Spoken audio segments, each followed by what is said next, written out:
অন্য কোনো স্লোগান থাকলে দেন।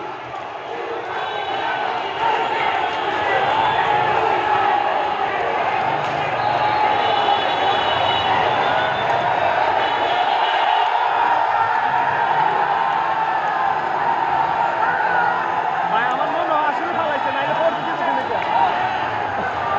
সরকার আসলেই ভালাইছে মনে হয়। হ্যাঁ নেট দিয়ে দিছে, বৈশিক সব মিলে ও হিজিবিজি খেয়ে গেছে। সেনাবাহিনী আনছে ছেড়ে দিছে, আরে মানে না আগের